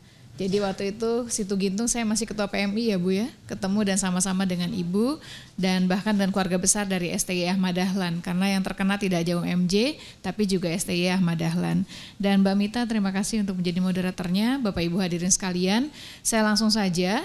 Pada kesempatan yang pertama terima kasih atas undangannya, dan pada saat undangan diterima bahwa saya menjadi salah satu narasumber dengan temanya adalah kepemimpinan untuk melayani.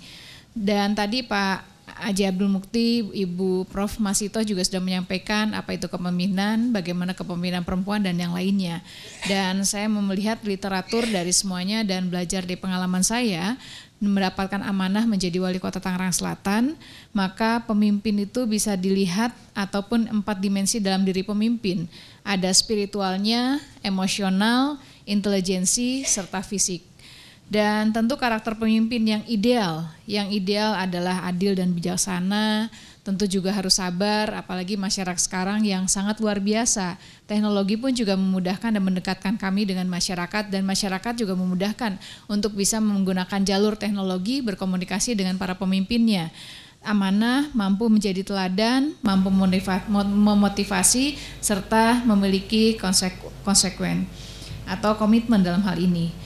Tantangan secara umum yang dihadapi pemimpin, visi organisasi terkadang biasanya belum jelas, karena kalau pemimpin di dalam sebuah organisasi ini yang dimulai dari apakah kita melanjutkan ataukah kita membuat sebuah misi yang baru. Yang kedua yaitu kapasitas sumber daya manusia dari organisasi biasanya kadang belum optimal, etos kerja, disiplin, inovasi rendah, yang dimana reformasi birokrasi sudah mulai dilakukan di tahun 98 sampai sekarang pun juga masih terus pemerintahan baik di tingkat kota, kabupaten, provinsi dan pusat kita didorong untuk terus melakukan reformasi birokrasi. Sarana dan prasarana yang belum mendukung, tingginya ekspektasi eksternal, sistem dan prosedur belum maksimal, dan juga organisasi yang cenderung biasanya belum solid. Strategi dalam konsep kepemimpinan yang melayani yang saya lakukan selama kurang lebih 7 tahun mendapatkan amanah di Kota Tangerang Selatan, yang mana program tentunya yang harus sesuai dengan kebutuhan masyarakat. Saya turun ke masyarakat pada saat kampanye tahun 2011, pada saat kampanye 2015 ada suatu hal yang berbeda. Sehingga pada saat menyusun visi misi 2011 sampai dengan 2016 periode saya pertama, dengan 2016 sampai dengan 2021 berbeda, sesuai dengan apa yang dibutuhkan, apa yang diinginkan oleh masyarakat. Yang kedua yaitu responsif dan cepat tanggap. Apalagi kami wilayah kota Tangerang Selatan, di sini saya lihat banyak warga Tangerang Selatan. Pak Abdul Mukti juga adalah warga Tangsel, Bu Prof Masito juga ada warga Tangsel, dan saya lihat juga ada kawan-kawan saya yang hadir di sini yang masyarakatnya memang heterogen, 70% pendatang, luas wilayah hanya 147,19 km persegi, penduduknya saya jadi wali kota 2011 hanya 1,2, sekarang sudah mencapai 1,5 juta penduduk. Jadi kita harus bisa responsif untuk cepat tanggap, terlepas dari apa yang menjadi kekurangan kita. Dan manajemen waktu yang baik. Jadi kemarin saya baru saja dihadiri Pak Mukti bahwa Litbang KPK sedang melakukan penelitian pengembangan tentang remunerasi baik untuk para pejabat atau pimpinan kementerian lembaga dan para kepala daerah maupun juga birokrasi itu sendiri. Dan saya ditanya jadwal kerja ibu berapa jam sampai jam berapa. Jadi kalau pegawai negeri, mungkin kalau di sini ada bapak ibu yang pegawai negeri, apalagi yang di Kementerian Keuangan kan jelas, misalnya patokan waktu itu sehari target berapa jam, ini yang harus dicapai, bagaimana untuk KPI-nya dan yang lain-lainnya. Kalau tanya gitu untuk wali kota nggak ada, rasanya wali kota 24 jam Pak, saya bilang. Jadi mau hitungnya silahkan saja seperti apa gitu. Dan inilah PR bagi saya tentu yang melekat di saya bukan hanya sebagai seorang wali kota, amanah yang melekat, tapi alhamdulillah Allah memberikan kepercayaan kepada saya pun juga sebagai seorang ibu dari anak-anak saya dan sebagai seorang istri serta anak dari kedua orang tua saya yang alhamdulillah masih ada. Ini pun juga bagaimana kita harus memanage waktu dengan baik serta turun ke lapangan. Karena untuk menjadi pemimpin sekarang tidak mungkin kita hanya duduk di atas meja saja. Kita mendengarkan masukan-masukan dari staf dan jajaran kita, tetapi bagaimana kita harus turun ke lapangan, memastikan apa yang menjadi persoalan permasalahan, walaupun tidak dengan tuntas bisa kita selesaikan secara cepat tapi secara bertahap yang kita lakukan. Dan yang kelima yaitu membuka jalur komunikasi dan interaksi. Hari Jumat tadi baru saja saya setiap Jumat biasanya melakukan open office atau buka kantor. Kantor memang buka Pak, Senin sampai Jumat. Tapi khusus untuk di hari Jumat, saya biasanya membuka kantor dari pukul 8 sampai dengan pukul 11 untuk masyarakat bisa datang langsung ke kantor wali kota bertemu dengan saya. Karena apa? Ini dibuat ceritanya bahwa seringkali pada saat dulu sebelum tahun 2013 Pak, saya mulai di tahun 2013. Seringkali kalau ketemu misalnya sama Pak Gusri, mau ketemu, iya nanti ya kita janjian minggu depan. Oh iya, nggak berasa tiba-tiba sudah akhir bulan.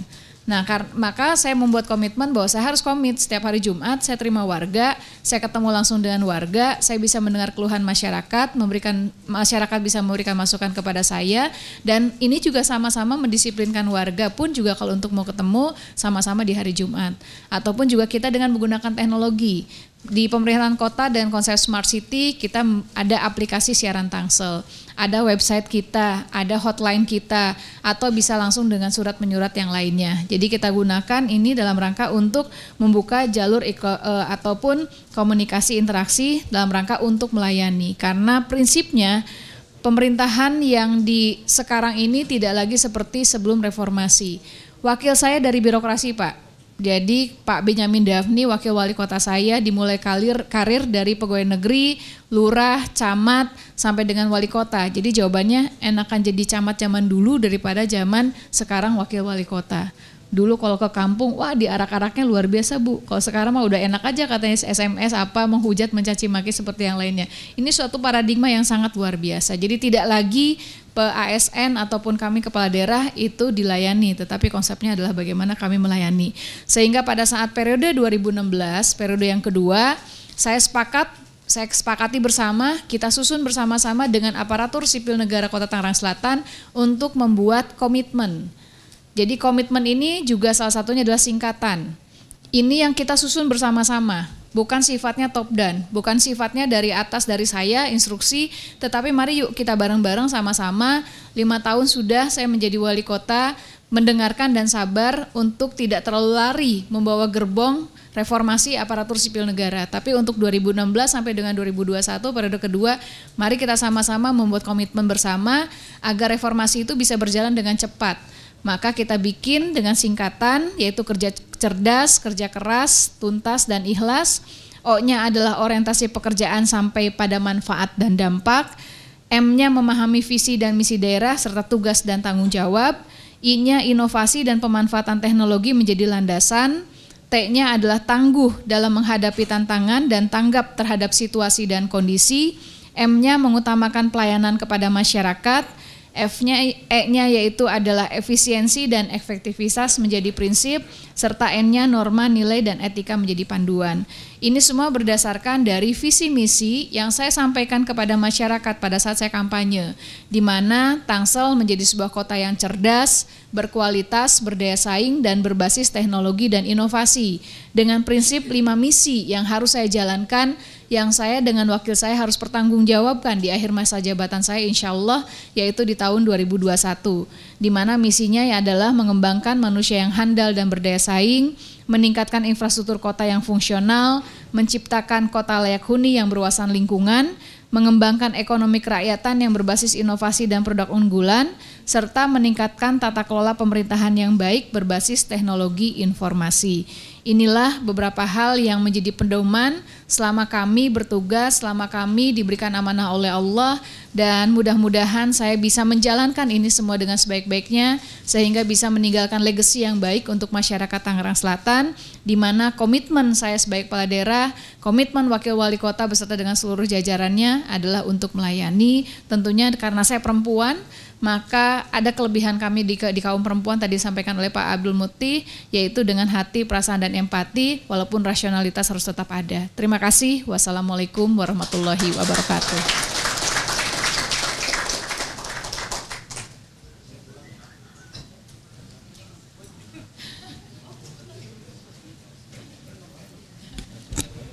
Kita berikan aplaus sekali lagi kepada ketiga narasumber dalam pengajian pada malam hari ini.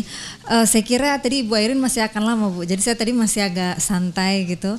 Nah, tapi inilah saya kira menjadi salah satu contoh jelas gitu ya, bahwa perempuan ini tegas dan sangat kompeten untuk bisa melayani Bapak Ibu sekalian dalam proses kepemimpinan. Saya kira itu poinnya. Baik Bapak Ibu, sekarang masih jam 9:30 lebih 10 sih, tapi apakah masih ada yang ingin bertanya dulu? Bapak Ibu,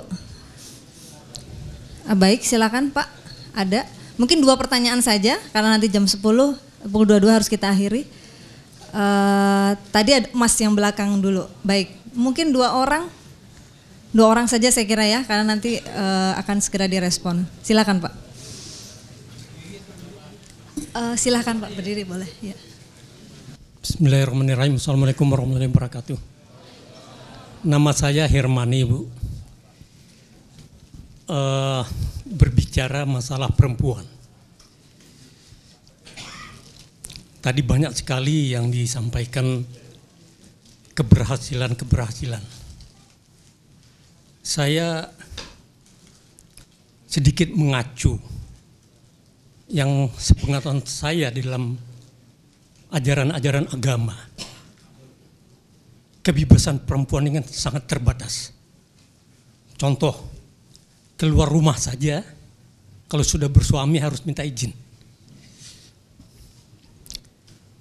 Saya melihatnya, keberadaan perempuan yang sukses, kalau berdasarkan kapasitas dan kompetensinya tidak masalah. Tapi yang ada sekarang, seakan-akan dipaksakan. Contoh konkret, di parpol umpamanya contohnya harus 30%. Dari keberadaan perempuan di negara-negara maju dalam perpolitikan itu banyak sekali nggak sampai 20% keberadaannya. Bagaimana pandangan ibu-ibu sendiri, ibu ini terhadap stigma atau konsep yang dipaksakan ini menghancurkan peran wanita itu sendiri di dalam rumah tangga. Karena saking inginnya emansipasi sebagai kodrat seorang perempuan, seakan-akan banyak yang ditinggalkan. Mendidik anak dan sebagainya. Umpamanya ada status jabatan legislasi, timbul kekacauan antara suami orang dan istri orang, berselingkuh dan sebagainya, banyak sekali contoh-contoh yang sangat negatif.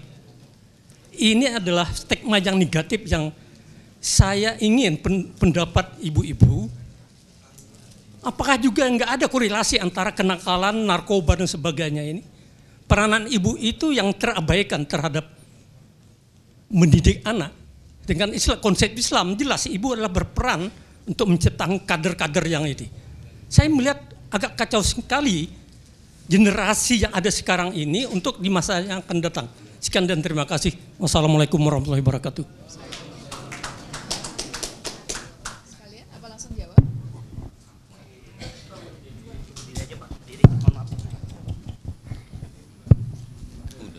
Bismillahirrahmanirrahim. Assalamualaikum warahmatullahi wabarakatuh. Saya Edi Nasirun dari PCM Pondok Aren. Ibu-ibu yang terhormat, saya ingin bertanya karena kebetulan saya hadir di sini juga ingin melihat dan mendengar langsung motivasi terkait dengan kepemimpinan. Karena selama saya di Pasca Sarjana terkait dengan kepemimpinan wanita ini juga sering kita diskusikan gitu. Nah, malam hari ini saya sangat tertarik hadir walaupun bersama teman-teman dari Pondok Aren agak macet tadi. Saya punya anak wanita. Nah, pertanyaan mendasar saya adalah hanya satu kepada Profesor Dr. Masito dan Ibu Airin. Apa niat ibu ya, niat dasar ibu itu menjadi seorang pemimpin gitu. Karena memang seyogianya atau selazimnya kan pemimpin itu laki-laki begitu. Tapi ini kan unik. Jadi motivasi atau niat dasar ibu ini menjadi pemimpin apa? Nah, ini yang mungkin bisa berbagi dengan kami. Demikian, Assalamualaikum warahmatullahi wabarakatuh.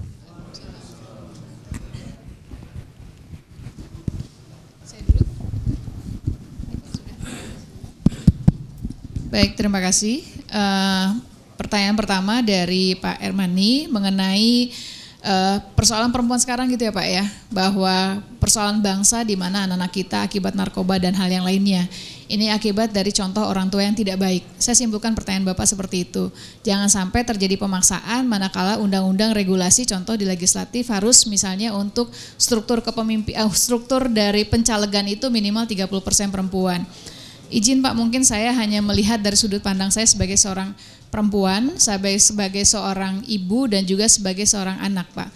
Jadi pada saat mungkin sekaligus menjawab apa yang ditanyakan oleh Pak Edi. Saya menjadi seorang anak, ayah saya seorang dosen Pak, pensiunan pegawai negeri, dan kami 4 bersaudara. Kami 3 perempuan dan 1 laki-laki. Ayah saya selalu berprinsip bahwa beliau sebagai seorang pegawai negeri tidak mungkin bisa memberikan rezeki yang banyak. Ayah saya hanya bisa menyekolahkan anak-anaknya sampai dengan mudah-mudahan. Saya ingat persis di mana ayah saya pada saat kami kecil selalu memaksa kami untuk belajar, harus punya prestasi di sekolah. Karena apa? Karena bagi ayah saya, bagi ibu saya pun juga sama, selalu menekankan. Ibu saya hanya lulusan SMA, tapi manakala anak-anaknya sudah selesai mengambil sekolah S1, alhamdulillah sekarang malah mendapatkan gelar sarjana S1. Pada saat anak-anaknya sudah besar selesai semuanya. Dan mereka menekankan semua kepada kami, mereka hanya ingin kasih bekal ilmu. Ilmu yang tidak berat dibawa kemana-mana, yang kalian bisa hidup mandiri. Sekolah hanya bagian batu loncatan agar kalian bisa meraih cita-cita. Nah, prinsip itulah yang saya dapat pada saat saya pun juga diberikan amanah untuk menjadi seorang anak. Dan persoalan setelah saya sekolah, saya hidup berumah tangga dan saya melihat dunia seperti apa. Dan memang terus terang terkadang di Indonesia ini merasakan Pak memang ada, alhamdulillah saya termasuk keluarga yang tidak membedakan mana laki anak perempuan. Tapi kawan-kawan saya merasakan betul manakala ada rejeki lebih, anak laki yang disekolahkan, anak perempuan yang tidak disekolahkan. Dan pada saat masuk ke dunia politik pun juga sama Pak. Perbedaannya sangat luas sekali. Mungkin tantangan kami sebagai seorang perempuan jauh lebih besar dibandingkan kaum laki-laki. Dan kenapa harus ada undang-undang regulasi, saya memahami. Kenapa kaum perempuan menginginkan hal itu semuanya. Karena manakala undang-undang ada, maka kaum perempuan yang memang punya kemampuan, kompetensi yang tadi disampaikan oleh Pak Abdul Muti dilindungi secara undang-undang. Walaupun mengevaluasi di tahun 2014, ternyata perempuan pun juga hanya tanda kutip, mohon maaf, hanya untuk menjadi bagian memenuhi peraturan perundangan saja. Contoh di 2014 ada salah satu partai di Tangerang Selatan, jadi yang nomor satunya adalah bapaknya, nanti nomor urut zigzagnya adalah anaknya.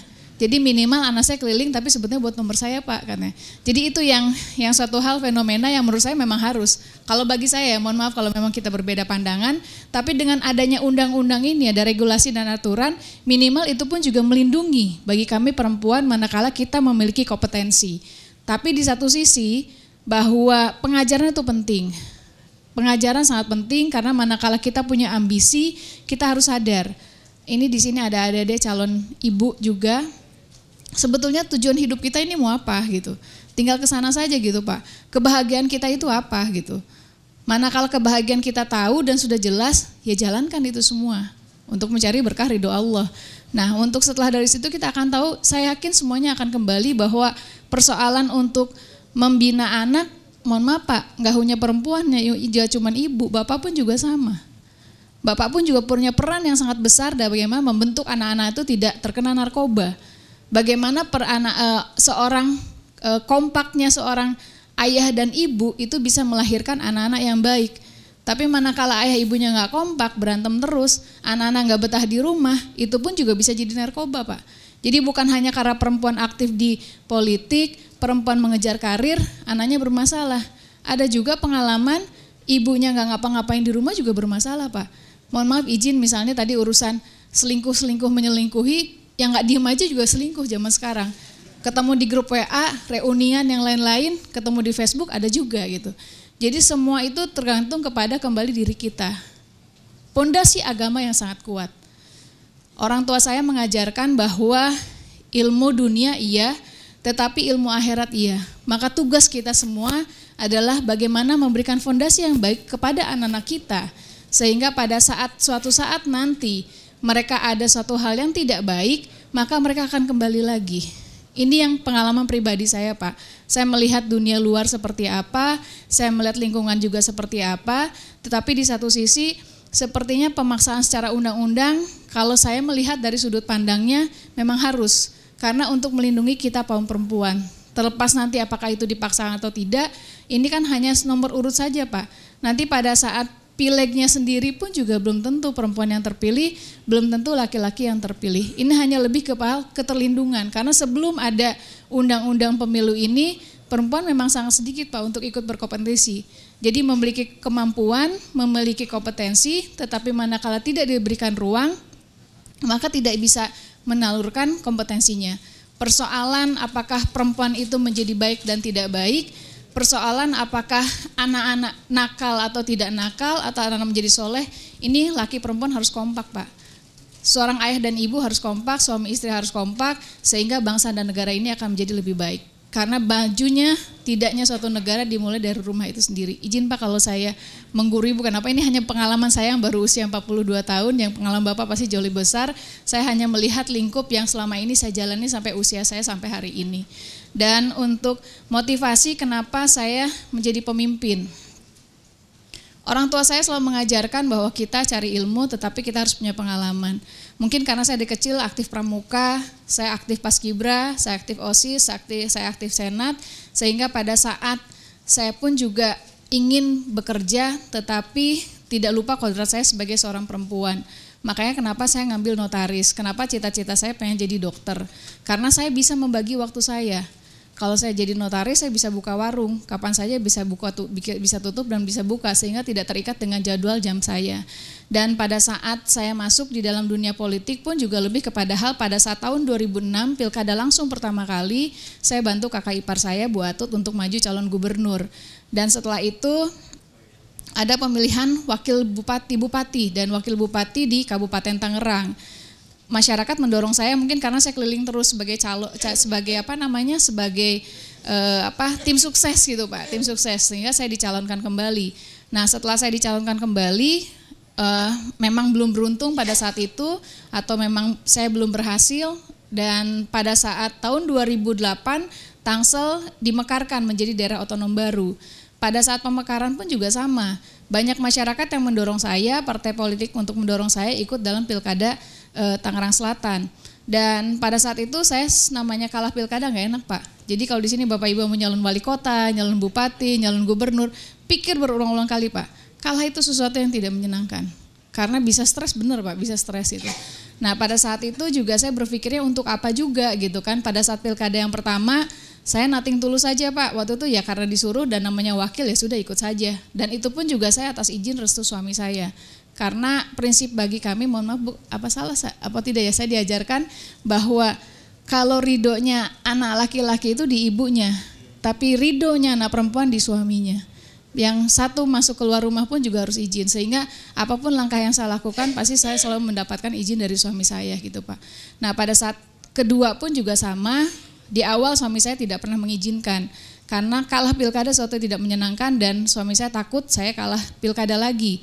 Tetapi antusias masyarakat sangat luar biasa pada saat itu, dan saya melihat dan ada yang menyampaikan kesempatan tidak pernah datang 2 kali. Karena terasa Pak, manakala saya pilkada kabupaten yang pertama, saya turun ke masyarakat, saya kepengen gitu. Ini mestinya Kabupaten Tangerang harusnya dibenerin nih jalannya. Ini Kabupaten Tangerang harusnya perbaikan sekolahnya. Tapi manakala saya kalah pilkada, saya nggak punya kewenangan Pak. Jadi ide-ide saya cuma sampaikan saja kepada calon yang terpilih, tetapi calon yang terpilih itu mau pakai apa enggak terserah. Nah manakala pada saat kesempatan kedua saya menjadi calon wali kota, maka kita masuk ke dalam sebuah sistem, karena di Indonesia sistemnya seperti ini, kita masuk ke dalam sebuah sistem, sehingga manakala kita masuk ke dalam sebuah sistem, maka kita akan punya kewenangan. Kita punya kewenangan secara undang-undang untuk bisa membuat kebijakan. maka apa yang menjadi aspirasi masyarakat, apa yang diinginkan oleh masyarakat, sehingga saya bisa tuangkan di dalam program visi misi saya. Itu tujuan saya pada saat untuk mencalonkan menjadi wali kota di Tangerang Selatan. Karena pada saat pilkada yang kedua, ada kesempatan lagi untuk saya ikut dalam pilkada, saya bisa masuk ke dalam sistem pemerintahan, sehingga saya bisa masuk ke dalam sistem pemerintahan, manakala saya menjadi wali kota, maka saya punya kewenangan untuk bisa merumuskan apa yang dibutuhkan oleh masyarakat pada saat itu yang disampaikan kepada saya. Dan kembali pada intinya, niat dasarnya ya ingin memberikan manfaat sebanyak-banyaknya. Jadi pada intinya bahwa kita bisa berbuat baik. Manakala saya sebagai seorang notaris, karena pekerjaan saya sebelum jadi wali kota jadi notaris, kita bisa berbuat banyak, bisa berbuat kebaikan. Tapi manakala kita punya kewenangan, apa yang kita lakukan bisa memberikan manfaat lebih luas lagi. Jadi Pak Edi, Pak RW ya butuh jalan tinggal dilaporin nama saya perbaiki gitu Pak ya. Tapi kalau saya jadi notaris, nanti paling cuman perbaikan bikin akte yang gratisnya saja gitu. Itu lebih jadi kepada hal bahwa intinya untuk bisa memberikan manfaat untuk orang banyak itu saja Pak, karena diajarkan oleh kedua orang tua saya. Itu Pak, mohon maaf sekali lagi kalau kurang berkenan. Terima kasih.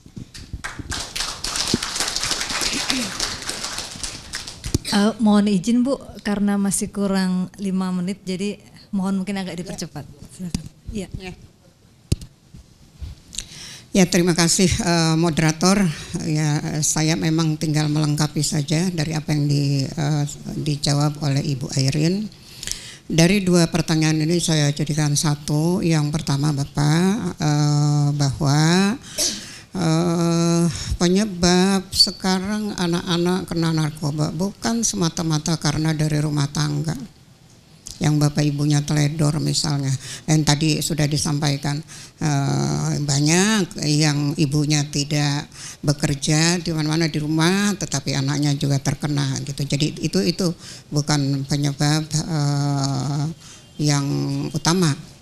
Tetapi bahwa sekarang memang dunianya sudah seperti itu Pak. Indonesia ini udah kita sudah tahu semua bagaimana narkoba dipasok dari luar negeri, kan seperti itu. Jadi kemudahan untuk menyebarkan narkoba itu luar biasa.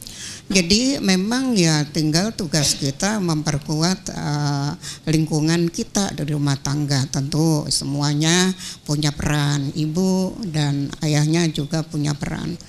Nah Bapak, pengalaman saya itu selama kita bapak ibunya bisa memanage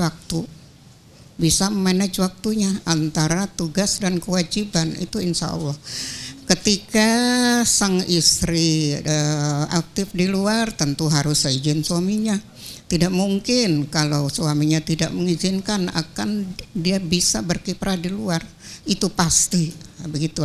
Nah, seperti contoh saya, karena saya punya suami aktivis yang tahu aktivis itu bagaimana, selalu mengizinkan. Asal ya tentu di mana tempatnya. Nah kalau pertanyaan tadi Mas itu, apa niatnya untuk menjadi pemimpin? Saya itu rasanya nggak ada niat itu untuk menjadi pemimpin, tapi itu mengalir saja. Ya jalan saja itu. Ya karena kita di dunia perguruan tinggi, dosen, kemudian menjadi kaprodi, wakil dekan, menjadi dekan, lalu menjadi wakil rektor dan seterusnya, tidak ada kita ambisi ke sana. Tapi itu ketika kita diberi amanah ya sudah jalankan. Benar kata Mbak Airin bahwa kalau kita tidak masuk ke dalam sistem, kita tidak bisa banyak berbuat. Kecuali kalau kita misalnya apalagi memimpin. Ini pengalaman saya ketika rektor saya dulu sakit itu hampir 1 periode. Ketika beliau masuk rumah sakit, cuci darah dan seterusnya, kemudian di PLT kan ke saya waktu itu wakil rektor 1, saya tidak bisa berbuat apa-apa. Padahal banyak sekali yang misalnya itu menjadi kebijakan dan bisa kita lakukan, tetapi sebagai pelaksana tugas kita tidak punya wewenang. Dan makanya ya ketika beliau kemudian meninggal, kemudian diamanahkan pada saya, sudah apa yang selama ini menjadi rasanya sudah melihat banyak hal yang perlu dibenahi, sudah langsung karena kita sudah punya wewenang. Betul itu. Jadi ketika kita ada di dalam sistem, kita punya banyak waktu dan juga punya kesempatan untuk banyak berbuat. Tapi jadilah sebagaimana sabda Nabi kan begini, khairun nas anfa'uhum linnas. Itulah juga yang diajarkan oleh bapak saya dulu. Jadilah kamu orang yang bermanfaat untuk orang banyak dimanapun berada ya. Jadi bukan semata-mata kita ambisi sebagai pemimpin. Saya kira gitu Mas Mukti dan Mbak Irin, karena waktu juga yang terbatas. Mudah-mudahan ada kepuasan gitu atas jawaban dari kami. Billahi taufiq wal hidayah. Wassalamualaikum warahmatullahi wabarakatuh.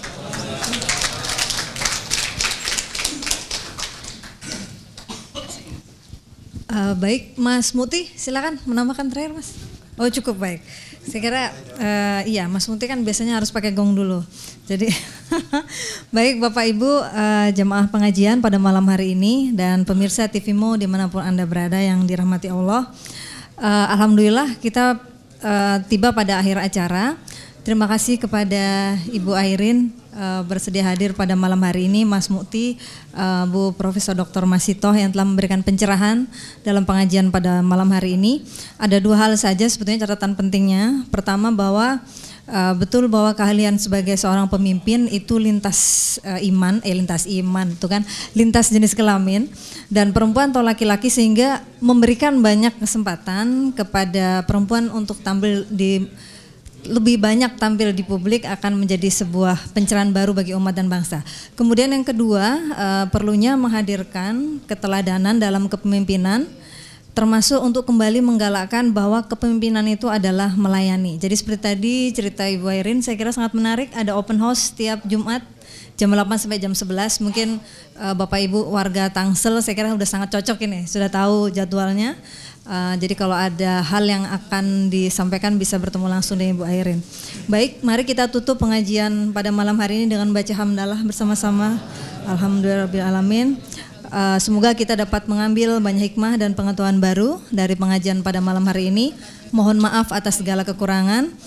Saya Nurlia Dian Paramita selaku moderator pamit undur diri. Sampai jumpa pada pengajian bulanan pimpinan Pusat Muhammadiyah berikutnya. Assalamualaikum warahmatullahi wabarakatuh.